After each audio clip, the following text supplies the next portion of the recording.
Avengers end game के आने के बाद से मार्वल स्टूडियोज के तो बुरे दाने आ गए, क्योंकि मूवीज ऑडियंस को बिल्कुल पसंद नहीं आ रही है एंड गेम के बाद। लेकिन 5 साल बाद अवेंजर्स एंड गेम के डेडपूल वर्सेस वुल्वरीन आती है, जो इतिहास रच देती है और मार्वल के पुराने दिन वापस आए।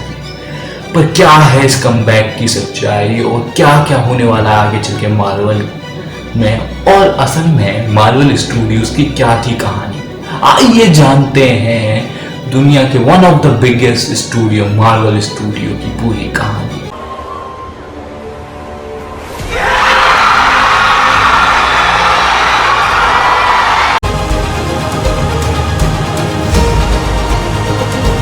मार्वल स्टूडियोज की शुरुआत होती है 1980s में। 1986 में जब मार्वल एंटरटेनमेंट ग्रुप को खरीद लिया था न्यू वर्ल्ड पिक्चर्स ने, उसके कुछ ही साल बाद ब्लेड मूवी आती है जिसने रिकॉर्ड क्रिएट कर दी है।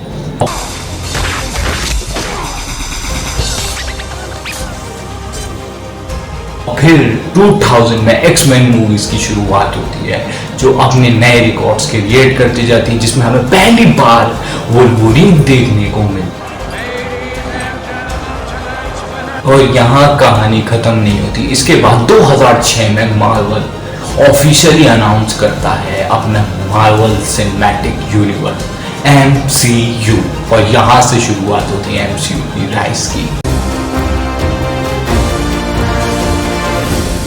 2008 में आती है आयरन मैन, और मार्वल स्टूडियोज के लिए एक बहुत बड़ी सक्सेस कमर्शियली भी, और लोगों के बीच में लोगों को आयरन मैन बहुत पसंद आती है। इसी चीज को देखते हुए आने वाले सालों में वो निकालते हैं आयरन मैन 2, जो फिर से दोबारा नए रिकॉर्ड्स क्रिएट करती है, और आयरन मैन 2 काफी बड़ी ब्लॉकबस्टर भी साबित होती है मार्वल के लिए। फिर उसके बाद 2012 में तो मास्टर स्ट्रोक मारते हैं मार्वल वाले तब जब वो निकालते हैं द अवेंजर मूवी, और इसके बाद मार्वल की फैन फॉलोइंग बढ़ती चली जाती है और इन्वेस्टर्स की लाइन लग जाती है मार्वल मूवीज प्रोड्यूस करने के लिए। इसके बाद बहुत सारी अच्छी मूवीज भी आती हैं, जैसे Captain America the winter soldier, Avengers age of Ultron, Captain America civil war, Thor Ragnarok, Avengers infinity war और अवेंजर्स एंड गेम, जो एक बहुत बड़ा रिकॉर्ड क्रिएट कर देती है मार्वल स्टूडियोज के लिए नहीं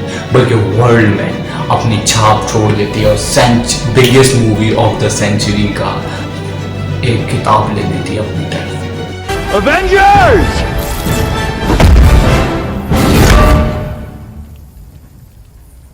Assemble. लेकिन इस सब के बाद मार्वल का एक बहुत बड़ा डाउनफॉल आया।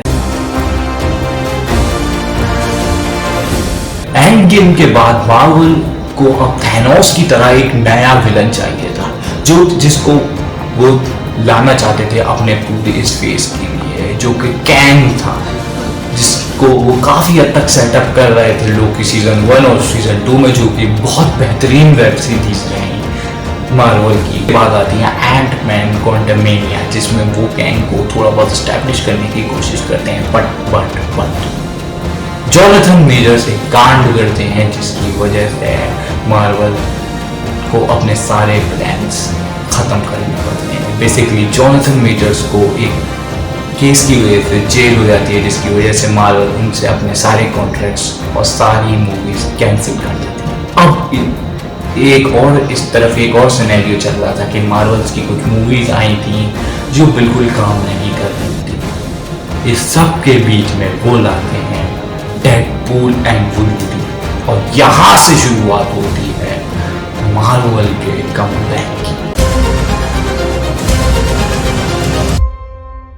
डेडपूल एंड वुल्वरीन आने से मार्वल का एक बहुत बड़ा कमबैक होता है। लोगों को वो मूवी बहुत पसंद आती है। हालांकि उस मूवी में लॉजिक का काफी कम यूज करा गया है, लेकिन फैन सर्विस वाली मूवी निकली वो, और लोगों को एक एक मोमेंट एक एक चीज पसंद आने लगी। वो मूवी लोगों के दिल पे उतर आई।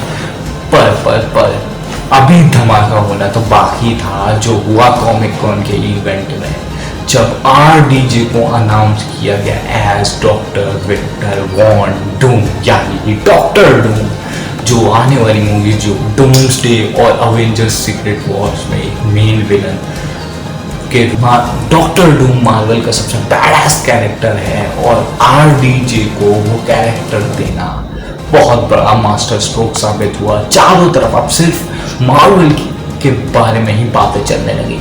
वो फिर टाइम आ गया आज 2019 तक जो पीक पे था मार्वल, अब फिर से वो राइज दोबारा देखने को मिला है, वो कमबैक दोबारा देखने को मिला है। पर सवाल आता है, क्या सीक्रेट वॉर्स और डूम्सडे जैसी मूवी वही सब क्रिएट कर पाएंगी जो इन्फिनिटी वॉर और एंड गेम ने किया था? क्योंकि जिस तरीके से बहुत सारे लोग इस बात के भी खिलाफ हैं कि हमें एक नया एक्टर देखना था डॉक्टर डूम के लिए, लेकिन यहाँ आरडीजे को लिया, और ये बात भी काफी हद तक लगती है कि आरडीजे कोई आयरन मैन का एक दूसरा वेरिएंट हो सकते हैं मल्टीवर्स में, जो डॉक्टर डूम प्ले कर रहा है। इस पे आपकी क्या राय है कमेंट में जरूर बताएं, और बताएं कि आयरन मैन ही क्या डॉक्टर डूम बनने वाला है। बाकी जुड़े रहें इस चैनल से और देखते हैं मिस्टर फैट।